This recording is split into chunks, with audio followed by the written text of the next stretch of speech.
Okay, hello everyone. तो अभी हम जो नेक्स्ट कंसेप्ट पढ़ने के लिए जा रहे हैं वो है हमारा angle between the lines represented by there combined equation. ठीक है, तो इसके पहले का एक रिकैप देख लेते हैं शॉर्ट में।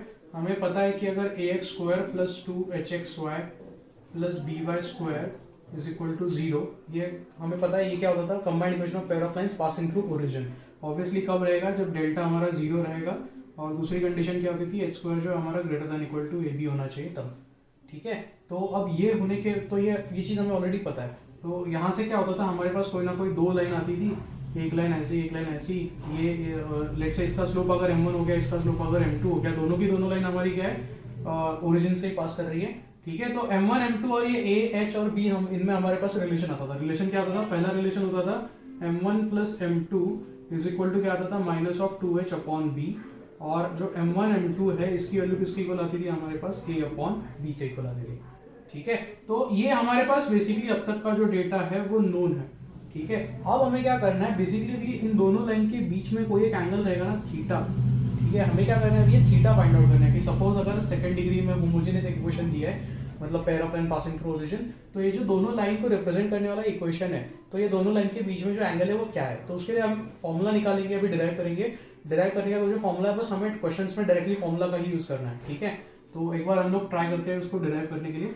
ठीक है, चलो, तो ये क्या है, थीटा हो गया ना। अब देखो, चैप्टर तो अभी हमारा पेयर ऑफ स्ट्रेट लाइन चल रहा है, पर इसके पहले हम ऑलरेडी स्ट्रेट लाइन पढ़ चुके हैं। तो स्ट्रेट लाइन में हमें पता है, अगर दो लाइंस हमारे पास गिवन है, ठीक है, एक लाइन ये दूसरी लाइन ये, और ये इनके बीच में एंगल थीटा है, एक का स्लोप m1 है दूसरे का स्लोप m2 है, तो हमारे पास फॉर्मूला क्या आता था, फॉर्मूला आता था tan theta is equal to mod of m1 minus m2 upon 1 plus m1 m2। सही बात है। ठीक है, मॉड क्यों लगा देते, क्योंकि हम एक्यूट एंगल बताते हैं हमेशा। tan थीटा, थीटा अगर एक्यूट हो गया तो फर्स्ट क्वाड्रेंट में tan थीटा पॉजिटिव होता है, तो इसलिए हमने मॉड लगा दिया। ऑब्वियसली दो लाइन के बीच में एक एंगल अगर थीटा हो गया, तो ऑब्वियसली दूसरा जो बचा हुआ एंगल है वो क्या होगा, पाई माइनस थीटा या 180 डिग्री माइनस थीटा हो जाएगा। सही बात है, क्योंकि एक लाइन के ऊपर तो एंगल हमेशा सप्लीमेंट्री रहेंगे। ठीक है, तो कोई भी वैल्यू आ गई तो दूसरी वैल्यू अपने आप आ जाएगी हमारे पास। ठीक है, तो हम इसी चीज का भी यहाँ पे यूज करेंगे। ठीक है, मैं क्या करता हूँ, हमें m1 प्लस m2 की वैल्यू पता है, m1 m2 की वैल्यू पता है। ठीक है, in terms of a b and h। और अभी यहाँ पे हमें करना क्या है कि ये दोनों लाइन के बीच में जो एंगल है हमें तो गिवन ही है, हमें m1 m2 की वैल्यू गिवन नहीं है। ठीक है, हमें क्या गिवन है, x plus 2h plus b square equal to 0, ये combined equation of pair of line passing through origin का इक्वेशन गिवन है। ठीक है, तो अब हमें हर बार लाइन निकालो, इसको फैक्टराइज करके फिर उनके स्लोप निकालो, फिर उनके बीच में फॉर्मूला लगाओ, ये करने की जरूरत नहीं है। हम क्या करेंगे कि a b और h के टर्म्स में ही ये tan थीटा की वैल्यू फाइंड आउट करने की कोशिश करेंगे। ठीक है, तो अब देखो यहाँ पे m1 हमारा एक स्लोप हो जाएगा, m2 दूसरा स्लोप हो जाएगा, उनके बीच में जो एंगल है वो क्या हो जाएगा, थीटा। तो उसके लिए हमारे पास फॉर्मूला ऑलरेडी अवेलेबल है। बस अब हमें क्या करना है, m1 m2 की जगह पे a b और h में एक इक्वेशन फॉर्म करना है। ठीक है, चलो, तो मैं क्या करता हूँ, मैं यहाँ पे इसको इसी चीज को फिर से लिख रहा हूँ। ठीक है, tan theta is equal to क्या होगा, mod of m1 minus m2। अब देखो m1 माइनस m2 जो है, ये m1 माइनस m2 को मैं ऐसे रिप्रेजेंट कर सकता हूँ, root over m1 plus m2 का whole square minus 4m1 m2। ठीक है, ये एक आइडेंटिटी होती है, इसका यूज भी अब तक बहुत बार किया होगा सब लोगों ने। ठीक है, तो ये क्या है, m1 प्लस m2 का whole square, m1 square plus m2 square plus 2m1 m2 आएगा, plus 2m1 m2 minus 4m1 m2 क्या हो जाएगा, माइनस 2m1 m2। तो बचेगा क्या, m1 square plus m2 square minus 2m1 m2, that is m1 minus m2 the whole square. तो m1 minus m2 the whole square का root अगर लेंगे तो बचेगा क्या, हमारे पास mod of m1 minus m2 बचेगा। ठीक है, तो ये आइडेंटिटी याद रखना बहुत इंपॉर्टेंट है, बहुत सारे क्वेश्चन में इसका यूज होता है। और अपॉन में जो 1 प्लस m1 m2 है वो मैंने एज इट इज लिख दिया है। ठीक है, अब ये जो स्टेप है, ये स्टेप हमने लिखी क्यों है, क्योंकि हमारे पास m1 प्लस m2 की वैल्यू है, हमारे पास m1 m2 की वैल्यू है। m1 माइनस m2 की वैल्यू नहीं थी, पर m1 माइनस m2 को हम m1 प्लस m2 और m1 m2 के टर्म्स में रिप्रेजेंट कर सकते हैं, तो हमने बस वो रिप्रेजेंटेशन यहाँ पे लिखा हुआ। ठीक है, तो यहाँ से क्या आएगा हमारे पास, अभी ये आ जाएगा मॉड ऑफ, यहाँ पे क्या आएगा बताओ जल्दी से, रूट ओवर। अब देखो m1 प्लस m2 को मैं सब्सटीट्यूट कर रहा हूँ। ठीक है, तो क्या हो जाएगा, minus of 2h upon b का होल स्क्वायर माइनस क्या हो जाएगा, 4 टाइम्स m1 m2 क्या है हमारा, a अपॉन b है। ठीक है, होल अपॉन क्या आ जाएगा हमारे पास, 1 प्लस m1 m2 की वैल्यू क्या है हमारी, a अपॉन b।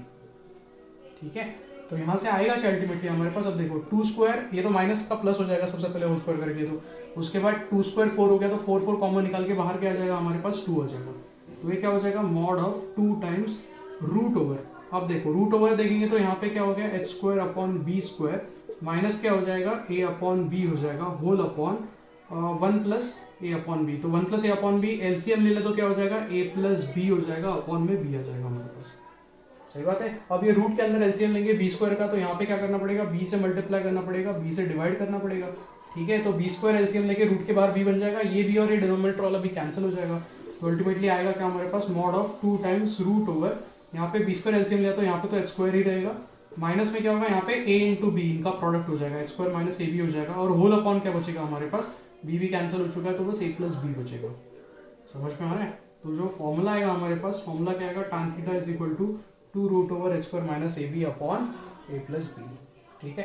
अब क्वेश्चंस आएंगे तो हमें डायरेक्टली याद रखना है, ठीक है। एक एग्जांपल लेके देखते हैं हम लोग यहाँ पे, ठीक है, कि अगर मैंने लेट से लाइंस को बोल दिया है कि X square minus 5xy plus 6y square is equal to 0, ये हमने लाइन का इक्वेशन, कंबाइंड इक्वेशन ले लिया, इनके बीच में एंगल फाइंड आउट करना है। तो हम क्या करेंगे, सिंपली a की वैल्यू हो गई 1, b की वैल्यू हो गई 6 और h की जो वैल्यू वो क्या हो जाएगी हमारी 5/2, ठीक है। तो h स्क्वायर जो है वो हमारा ग्रेटर देन ab तो आ ही रहा है, वैसे भी जो पेयर ऑफ लाइन को रिप्रेजेंट तो कर ही रहा है, ठीक है। तो इनके बीच में अगर एंगल निकालना तो एंगल क्या हो जाएगा, tan theta is equal to क्या हो जाएगा, डायरेक्टली लिख सकते हैं हम लोग यहाँ पे, tan theta is equal to क्या हो जाएगा हमारे पास, mod of 2 times root over h square, h square क्या हो जाएगा 25/4 माइनस ऑफ ab क्या हो जाएगा 6 होल अपॉन क्या आएगा हमारे पास a प्लस बी, तो वो क्या हो जाएगा 1 + 6 हो जाएगा, ठीक है। तो 1 + 6 तो यहाँ पे 7 होने वाला है, ये 25/4 माइनस 6, तो 4 × 6 24 हो गया, 25 माइनस 24 1 हो गया, तो 1/4 बचा, 1/4 का रूट क्या हो गया 1/2, 2 कैंसिल हो जाएगा। तो अल्टीमेटली जो आंसर रहेगा वो क्या रहेगा, tan theta is equal to क्या आएगा हमारे पास 1/7। तो ऑब्वियसली थीटा की जो वैल्यू रहेगी, थीटा की वैल्यू क्या हो जाएगी हमारी tan इनवर्स ऑफ 1/7। समझ में आया सब लोगों को, ठीक है। तो ये चीज याद रखनी है। अब इसके एक दो पार्ट्स भी होते हैं, इसको भी हम अच्छे से देखेंगे, ठीक है। क्या होता है कि अब tan थीटा बोला है ना, तो थीटा अगर 0 हो गया मतलब क्या, दो लाइन पैरेलल हो गई, ठीक है, या इस केस में क्या हो जाएगा, कोइंसिडेंट ही हो जाएगी, दो लाइन एक के ऊपर एक रखी हुई है, ठीक है। तो उस केस में थीटा 0 हो जाएगा। तो थीटा 0 मतलब यहाँ पे देखो क्या रहा है हमारे पास, H square is equal to A B आ जाएगा। समझ में आया। तो हाँ, ये चीज हमने देखी थी फर्स्ट लेक्चर में स्टार्टिंग में कि डेल्टा 0 होना चाहिए और H square greater than equal to A B होना चाहिए। वो ग्रेटर देन ए बी का तो हमें समझ में आ गया था कि जो रूट में y में क्वाड्रेटिक बन रहा था वो परफेक्ट स्क्वायर होना चाहिए, तो उसका डिस्क्रिमिनेंट हमने 0 कर दिया था, ठीक है। तो वहाँ तो वही चीज़ है, वहाँ पे ग्रेटर देन के लिए तो लॉजिक समझ में आया था, और वो y स्क्वायर का quotient h square minus A B होता था, वो पॉजिटिव होना चाहिए। पर अब यहाँ पे क्या करना है हमें सॉरी, यहाँ पे क्या करना है हमें कि h स्क्वायर जो है, h स्क्वायर अगर हमारा ए बी के इक्वल रहेगा तो क्या हो जाएगा, उनके बीच में एंगल 0 हो जाएगा, ठीक है। मतलब लाइन्स क्या हो जाएगी, बेसिकली पैरेलल लाइन्स हो जाएगी। और परपेंडिकुलर लाइन के लिए पता है, दो लाइन के बीच में अगर 90 डिग्री एंगल हो गया तो 90 डिग्री एंगल के लिए क्या हो जाएगा हमारे पास, थीटा इज इक्वल